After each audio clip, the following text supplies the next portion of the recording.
Bonjour, je suis très heureux de te retrouver pour une nouvelle histoire de Télio, le podcast qui raconte la vie des saints, des héros de Dieu, d'hommes et de femmes qui ont vécu des vies extraordinaires, tout simplement parce qu'ils avaient accepté de s'ouvrir entièrement à l'amour de Dieu et qu'ils l'ont manifesté dans des vies exemplaires, souvent héroïques, généreuses, courageuses et très inspirantes pour nous tous. Télio, c'est un podcast chrétien dont tu peux écouter les histoires quand tu vas te coucher, pour t'aider à t'endormir, que tu sois seul dans ta chambre ou accompagné de tes parents ou de tes grands-parents, et pourquoi pas avec tes frères et sœurs si tu en as. C'est peut-être aussi une histoire qui va emporter ton imagination et te permettre de traverser de longues heures de voyage en voiture ou en train. Alors, tu es prêt ?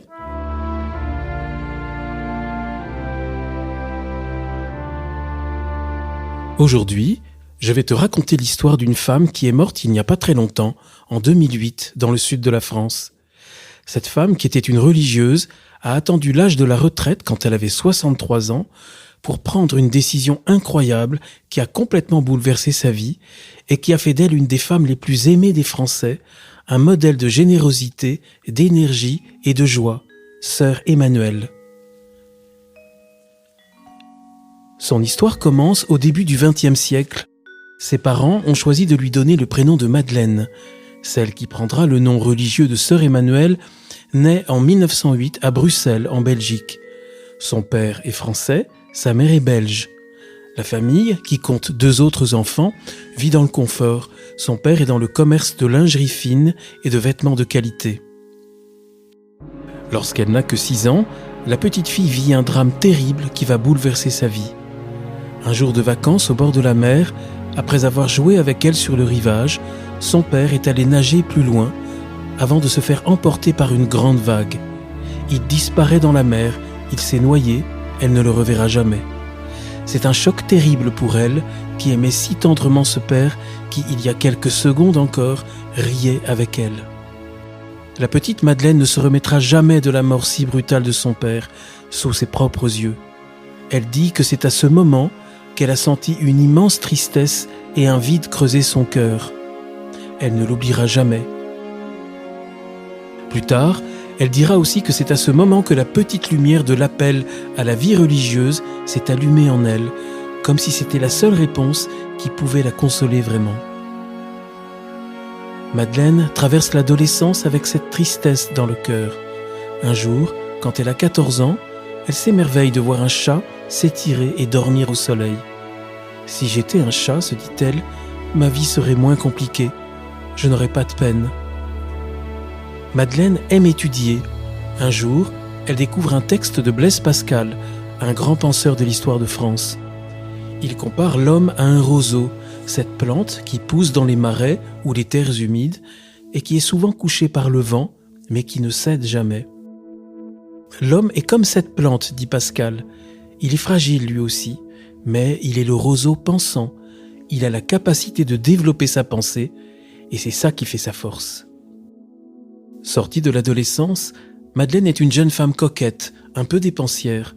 Elle est mondaine, elle aime voyager et se rendre à des soirées à Paris ou à Bruxelles. Pourtant, elle sent toujours un trou dans son cœur depuis la mort de son père. Les plaisirs ne comblent pas ce vide, ils sont trop fugitifs.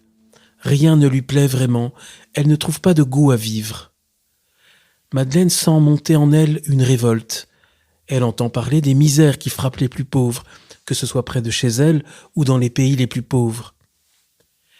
Elle est de plus en plus attirée par la vocation religieuse, mais au début, sa mère ne l'y encourage pas. Alors, Madeleine fait des études de sciences philosophiques et religieuses. Sa vocation spirituelle est devenue une évidence pour elle.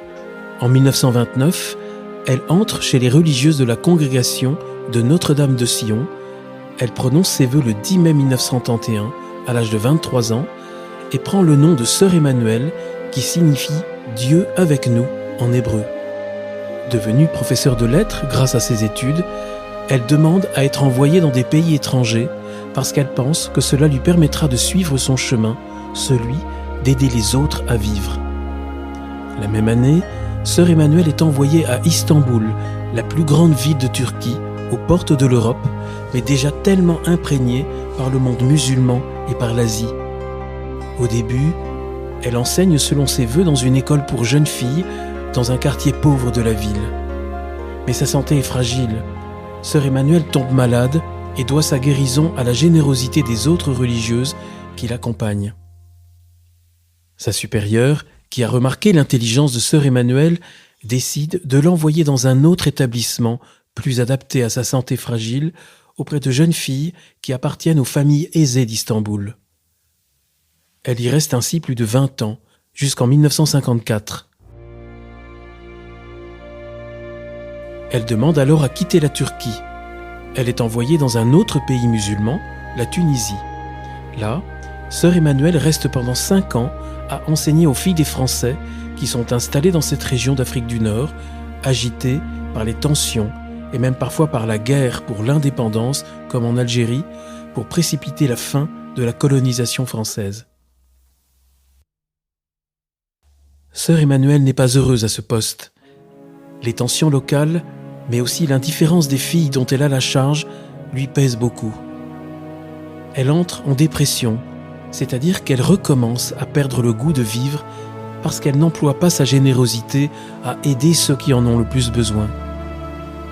Elle quitte la Tunisie en 1959, elle a alors 51 ans. Sœur Emmanuelle retourne en Turquie où elle continue d'enseigner jusqu'en 1963. Un an plus tard, à l'âge de 56 ans, elle est envoyée au collège de Notre-Dame de Sion à Alexandrie, en Égypte, un pays qui va la marquer jusqu'à la fin de sa vie. Au début, là aussi, elle trouve qu'elle n'est pas à sa place. Sœur Emmanuelle enseigne à des jeunes filles qui appartiennent aux familles riches et qui, selon elle, ne s'intéressent pas assez aux autres. Au bout de 2 années, elle finit par quitter le collège pour aller créer une petite école pour les enfants d'un quartier pauvre. Elle quitte même son logement du collège, où elle vivait avec les autres sœurs de la congrégation, pour habiter dans une famille, le plus près possible des plus démunis, dans les mêmes conditions de vie qu'eux. Lorsqu'elle arrive à l'âge de la retraite en 1971, alors qu'elle vient d'avoir 63 ans, on propose à sœur Emmanuelle de revenir en France pour habiter dans une des maisons de repos de sa congrégation religieuse. Le choix est impossible pour elle. Aller à la retraite tranquillement, alors qu'elle se sent encore pleine d'énergie et du désir d'aider les autres? L'injustice qui frappe les plus pauvres est trop forte. Sœur Emmanuelle ressent le besoin de sauter de l'autre côté de la barrière et d'aller partager complètement la pauvreté des autres. Sa vie bascule.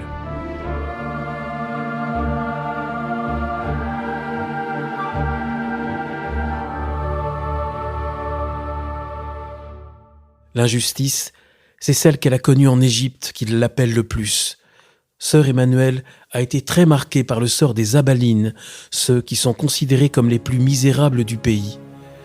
Ils sont les chrétiens coptes d'Égypte qui peuvent survivre uniquement parce qu'ils habitent dans les décharges, les poubelles immenses à ciel ouvert où sont jetés tous les détritus, toutes les poubelles, tous les déchets de la ville du Caire, peuplée par 15 millions d'habitants, l'une des plus grandes villes du monde. Vivant dans les pires conditions de logement et d'hygiène, ils ne quittent jamais leur bidonville, qui sont comme des prisons. Ils vivent de leur travail à recycler, brûler, éliminer chaque jour les tonnes de déchets, de papier, de chiffons, de ferraille. Les enfants vivent ainsi avec leurs parents dans les ordures, la saleté, sans aucune éducation, sans aucune aide sociale. Avec eux, sœur Emmanuelle va enfin pouvoir vivre son rêve pour une cause juste. Avec une énergie formidable et malgré sa santé toujours fragile, elle va apporter le bonheur à ceux qui sont privés de tout, qui n'ont rien, ni de magasin, ni de cinéma, ni de loisirs, ni même de maison, car la plupart du temps, ils vivent dans des cabanes ou à même le sol. Sœur Emmanuelle va s'installer à Esbet al-Nakhl, au cœur d'un des plus grands bidonvilles du Caire. Elle a créé une communauté qui soigne, éduque et protège surtout les enfants. Comme elle le dit un jour, un enfant qui va à l'école est un enfant sauvé. Sœur Emmanuelle se fait aussi aider par les églises locales. En 1976, sœur Sarah vient la rejoindre, une religieuse égyptienne qui est supérieure d'une communauté chrétienne copte orthodoxe, différente des catholiques, mais tout aussi attachée à Jésus. Les deux sœurs vivent ensemble dans la même cabane. En 1978, elles vont toutes les deux aux États-Unis pour demander de l'argent aux chrétiens américains pour soutenir leur effort au Caire. Ce voyage est un grand succès et les fonds récoltés permettent la construction du centre Salam, un lieu qui propose des écoles, des jardins d'enfants, des centres de soins et d'éducation. C'est la femme du président d'Égypte qui vient inaugurer l'ouverture du centre. Dans les grandes préoccupations de sœur Emmanuelle, il y a l'alimentation, l'accès aux soins, aux médicaments et au logement. Elle vient en aide aux familles les plus pauvres, celles qui vivent dans ces déchetteries géantes, pour qu'elles puissent construire un abri séparé du lieu où sont tous les déchets. Sœur Emmanuelle organise aussi l'alimentation, des lieux en eau, en électricité, et elle cherche aussi à développer des moyens industriels pour trier et composter les déchets. Ces travaux s'étendent à d'autres bidonvilles du Caire et de l'Égypte. Sœur Emmanuelle va même vivre quelque temps au Soudan, le grand pays au sud de l'Égypte, pour y créer des écoles, des fermes et des dispensaires qui sont des petits centres de soins médicaux gratuits. Au début des années 80, sœur Emmanuelle crée l'association Asmae en vue d'organiser et de soutenir toute son action en réunissant des bénévoles, des professionnels pour venir aider et pour récolter des dons pour tout financer. Ainsi, les plus démunis, quelle que soit leur religion, sont aidés. Les enfants les plus pauvres peuvent avoir droit à l'éducation et aux soins. Le rayonnement de sœur Emmanuelle est de plus en plus grand. En France, où elle vient souvent, elle est invitée par les chaînes de télévision, les radios et les journaux. Elle rencontre également les hommes politiques, dont Jacques Chirac, qui deviendra président de la République en gagnant une campagne électorale au cours de laquelle il s'est directement inspiré de la pensée et de l'action de sœur Emmanuelle pour les plus pauvres. Son style est très aimé parce qu'elle est très directe, énergique et joyeuse. Sa simplicité, c'est sa grande force. Elle tutoie les journalistes et les hommes politiques. Un jour, elle dit « Je crois qu'il faut tout simplement être soi-même. Devant les médias, je suis ce que je suis, je parle comme je parle à tout le monde. » Cette liberté, son franc-parler, la rapproche beaucoup de l'abbé Pierre, qui a vécu à la même époque qu'elle et dont je t'ai parlé dans un autre épisode de Télio. Sœur Emmanuelle participe d'ailleurs à des émissions de télévision avec lui. Comme l'abbé Pierre, elle devient très populaire. Les sondages disent qu'elle est la sœur préférée des Français. En 1991, elle est toujours au Caire. Pendant plus de 20 ans, grâce à l'action de sœur Emmanuelle, ce sont 85% des enfants des bidonvilles qui ont été scolarisés. Un hôpital a été construit, la vie des bidonvilles a été considérablement améliorée, les maladies, la mortalité infantile, la violence ont diminué. Le président de l'Égypte lui remet la nationalité égyptienne, ce qui est un signe de grande reconnaissance pour toute l'œuvre de sœur Emmanuelle dans son pays. 2 années plus tard, alors qu'elle vient d'avoir 85 ans, le temps est venu pour elle de quitter définitivement l'Égypte et de rentrer en France pour entrer cette fois vraiment en retraite. Mais ce n'est pas encore le temps du repos pour sœur Emmanuelle. Elle continue de se battre pour récolter des fonds pour son œuvre. Pour sensibiliser l'opinion, pour plus de solidarité et de charité, elle s'engage aussi dans des actions caritatives et sociales en France pour ceux qui sont sans domicile. Elle participe à des conférences, écrit des livres, rencontre les jeunes dans les lycées et les écoles. Sœur Emmanuelle n'hésite pas à demander le soutien des grandes célébrités du cinéma mondial pour faire connaître ses causes, comme pour les enfants au Soudan.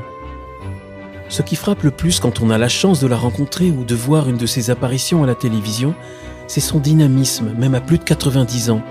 La grande formule que sœur Emmanuelle dit tout le temps haut et fort, c'est « Yallah », ce qui veut dire « en avant » en arabe.